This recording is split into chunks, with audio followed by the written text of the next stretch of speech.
Hello everyone, welcome to you all in my YouTube channel Ravi Sir Biology. In this session we will talk about menstrual cycle.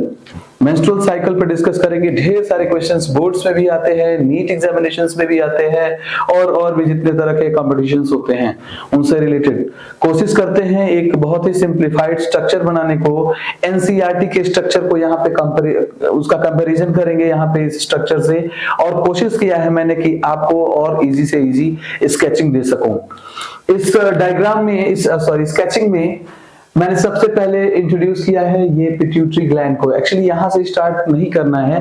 Pituitary gland सारे glands को regulate करता है, सारे hormones के secretions को regulate करता है, ये हमको पता है।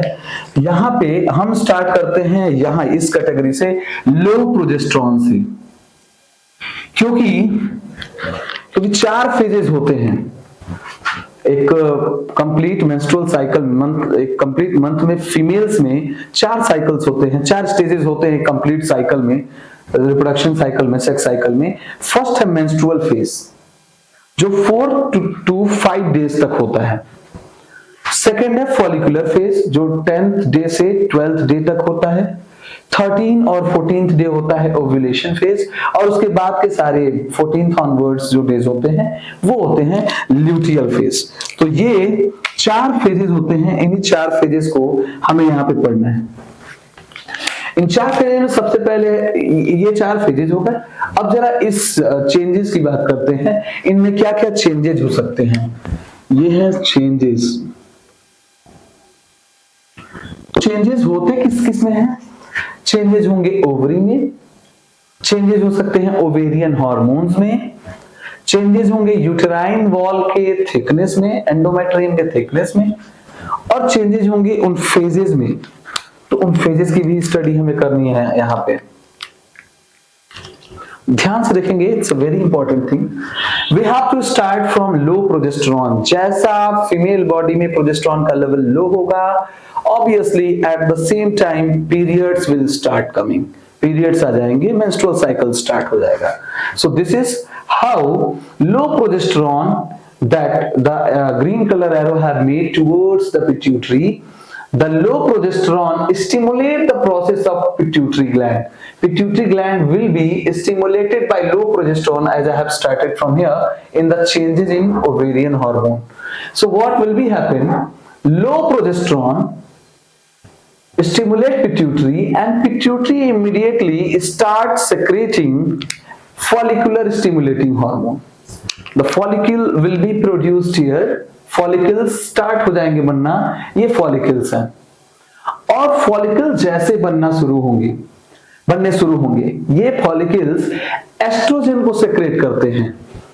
जो प्राइमरी फॉलिकल्स होते हैं फीमेल्स में वो एस्ट्रोजन का फॉर्मेशन करते हैं। अब वो प्राइमरी फॉलिकल्स कब बना?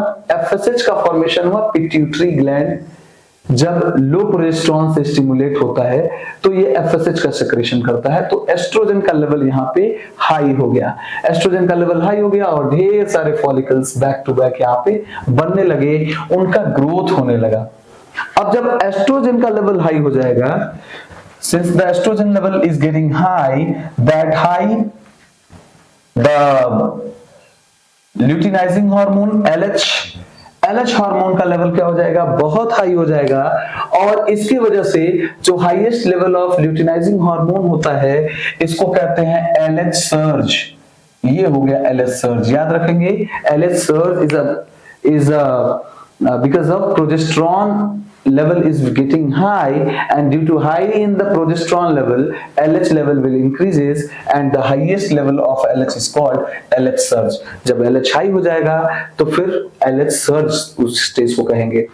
फिर इसमें जब ऐसे कंडीशंस होंगे तो इसका मतलब पहले यहाँ पे लो प्रोजेस्टेरोन था, पीरियड स्टार्ट हो गए, और वो पीरियड्स में ब्रेकडाउन ऑफ एंडोमेट्रियम होने लगा। ये देखिए एंडोमेट्रियम का वॉल कितना थिन बनाया है मैंने रेड कलर में। तो ये थिन एंडोमेट्रियम ये बताता है कि इसका ब्रेकडाउन हो चुका है वॉल का, और ये ब्रेकडाउन वॉल है। अब ये मेंस्ट्रुअल फेज जो है स्टार्ट हो गया, जो खत्म होगा, it will take time 4 to 5 days. So first 1 to 4th day the menstrual phase will be counted. So this is the very first phase. The second phase is follicular phase. In follicular phase what will be happen? LH level is high, started repairing the endometrium। यहाँ पे endometrium इतना thin था, यहाँ पे थोड़ा सा thick हो गया, क्योंकि यहाँ पे एंडोमेट्रियम की थिकनेस हो गई 2 to 3 मिलीमीटर। और वो थिकनेस कैसे हुआ? एंडोमेट्रियम का रिपेयरिंग शुरू हो गया। रिपेयरिंग का काम LH का है, LH लेवल हाई हो गया था तो रिपेयरिंग करना स्टार्ट कर दिया था, तो यहाँ पे रिपेयरिंग स्टार्ट हो गया। फिर इसके बाद से ये ग्राफियन फॉलिकल्स, इसका ग्रेजुअली ये होता रहेगा, ये थिकनेस इंक्रीज होता रहेगा। एंडोमेट्रियम यहाँ पे 5 मिलीमीटर हो गया। यहाँ पे फिर जो ग्राफियन फॉलिकल है, ग्राफियन फॉलिकल से सेकेंडरी ओसाइट का फॉर्मेशन होगा।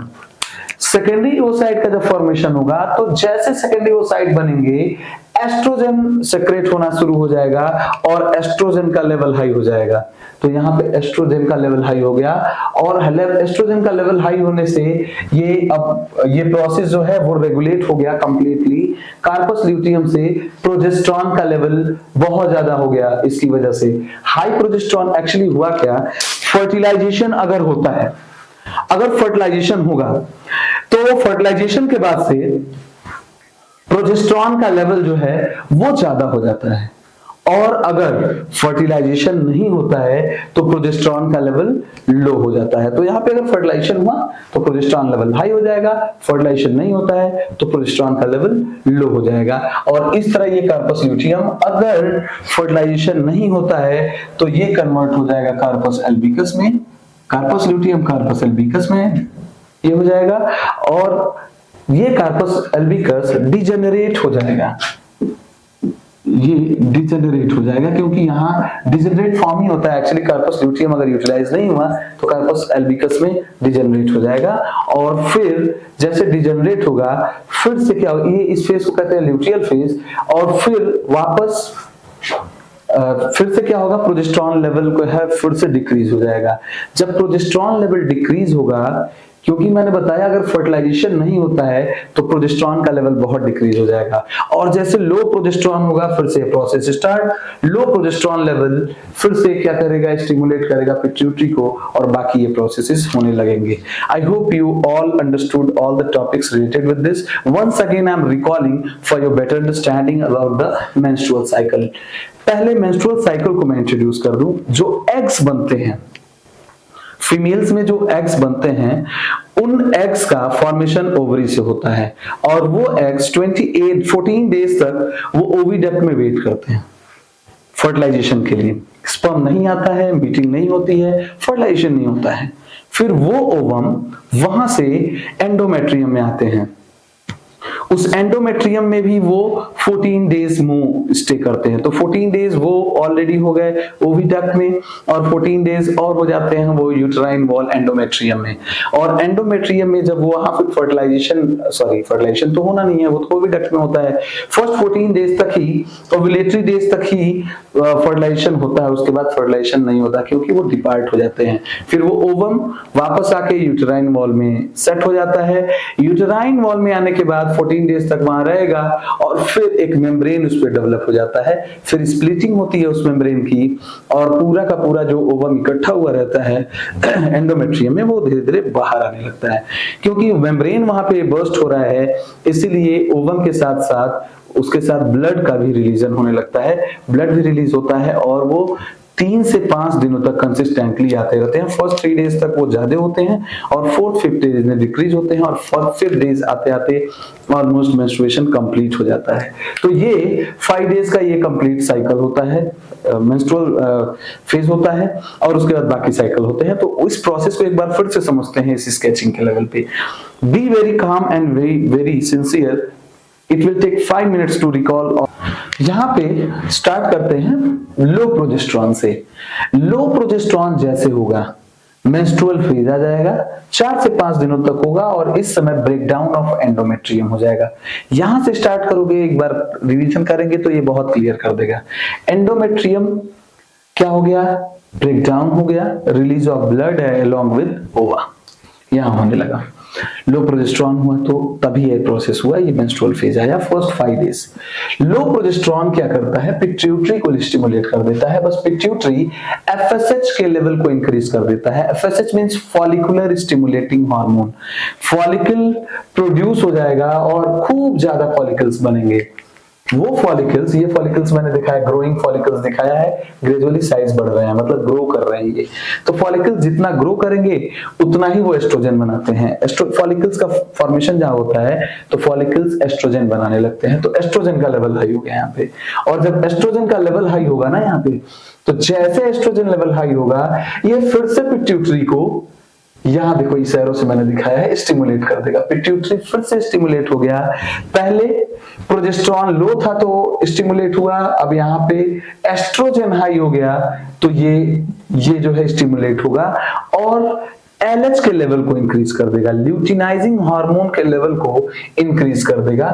ल्यूटिनाइजिंग हार्मोन यहाँ पे ये मैंने दिखाया है, ल्यूटिनाइजिंग लेवल हाई, और एफएसएच के लेवल को डिक्रीज कर देगा। मतलब पिट्यूटरी ने एफएसएच बहुत तेज बढ़ा दिया, और FSH means follicular stimulating hormone. Follicular stimulating hormone क्या किया, फॉलिकल के लेवल को इंक्रीज कर दिया, फॉलिकल बढ़ा दिया, जिससे एस्ट्रोजन बढ़ गया। अब ये एस्ट्रोजन बहुत ज्यादा हो गया तो एस्ट्रोजन क्या करता है, पिट्यूटरी ग्लैंड को ये स्टिमुलेट करता है। और पिट्यूटरी ग्लैंड दो तरह के हार्मोन्स को रेगुलेट करता है। पहला जो एफएसएच यहाँ पे बढ़ाया था उसको डिक्रीज कर दिया, एफएसएच अब डिक्रीज हो जाएगा। यहां पे मैंने एफएसएच लो एरो से दिखाया है, और एलएच के लेवल को इंक्रीज कर दिया। LH increased, FSH decrease. FSH decrease होगा तो फॉलिकल्स नहीं बनेंगे। अब ये जो एलएच इंक्रीज हुआ है वो यहां से वो जो यहाँ पे प्राइमरी फॉलिकल्स हैं, इन फॉलिकल से सेकेंडरी ओसाइट का फॉर्मेशन करेगा। सेकेंडरी ओसाइट का फॉर्मेशन हो गया। इस प्रोसेस को हम कहते हैं ओव्यूलेशन, ओव्यूलेशन कहेंगे, और इसीलिए इस फेज को कहते हैं ओव्यूलेशन फेज और ओव्यूलेटरी फेज। यहाँ पे ओव्यूलेशन हो गया, एलएच क्या किया, ओव्यूल का फॉर्मेशन कर दिया। एलएच का लेवल बहुत ज्यादा हो गया, चेंजेस इन ओवेरियन हार्मोन में एलएच लेवल ज्यादा हो गया, तो ये होता है, इसको कहते हैं एलएच सर्ज। एलएच सर्ज हो गया, कार्पस लुटियम का फॉर्मेशन हो गया, सेकेंडरी ओसाइट बन गया। पर सेकेंडरी ओसाइट से जो कार्पस ल्यूटियम बना है, अगर वो यूटिलाइज नहीं होगा, फर्टिलाइजेशन नहीं होगा, तो ये डिजेनरेट हो जाएगा। ये डिजेनरेट होगा, और डिजेनरेट हो जाएगा किसमें, कार्पस एल्बिकस में। कार्पस ल्यूटियम डिजेनरेट होता है किस फॉर्म में, कार्पस एल्बिकस के फॉर्म में। तो यहाँ पे वो डिजेनरेट हो गया। अब याद रखने वाली बात ये है, जब फर्टिलाइजेशन होगा तो प्रोजेस्टेरॉन का लेवल हाई हो जाएगा। प्रोजेस्टेरॉन का लेवल हाई होगा मतलब प्रोजेस्टेरॉन लेवल लो होता है तो मेंस्ट्रुअल साइकिल आता है, तो प्रोजेस्टेरॉन पीरियड्स आते हैं, तो प्रोजेस्टेरॉन लेवल हाई हो गया मतलब पीरियड्स नहीं आएंगे। तो प्रेगनेंसी होती है तो पीरियड्स इसीलिए नहीं आते हैं, क्योंकि जब फर्टिलाइजेशन होगा तो प्रोजेस्टेरॉन का लेवल बहुत ज्यादा हो जाता है, और इस वजह से पीरियड्स नहीं आते। और वही सिंबल भी होता है। तो फर्टिलाइजेशन हुआ तो प्रोजेस्टेरॉन हाई हो गया, अगर फर्टिलाइजेशन नहीं हुआ तो फिर से प्रोजेस्टेरॉन लो हो जाता है, और जैसे प्रोजेस्टेरॉन लो होगा तो फिर से ये लो प्रोजेस्टेरॉन क्या करेगा, स्टिमुलेट करेगा पिट्यूटरी को, एफएसएच, और फिर से ये प्रोसेस स्टार्ट हो जाएगा, पीरियड्स फिर से आ जाएंगे। इसीलिए ये एक सिंबल होता है, प्रोजेस्टेरॉन लेवल हाई है तो फर्टिलाइजेशन हुआ है और पीरियड्स नहीं आ रहे, लेकिन प्रोजेस्टेरॉन लेवल लो है, पीरियड्स स्टार्ट हो जाएंगे और सब कंप्लीट फेज स्टार्ट हो जाएगा। तो ये 28 डेज का फेज होता है। Remember it and get it in touch with me for the next video. Stay with me. Thank you. Have a nice day.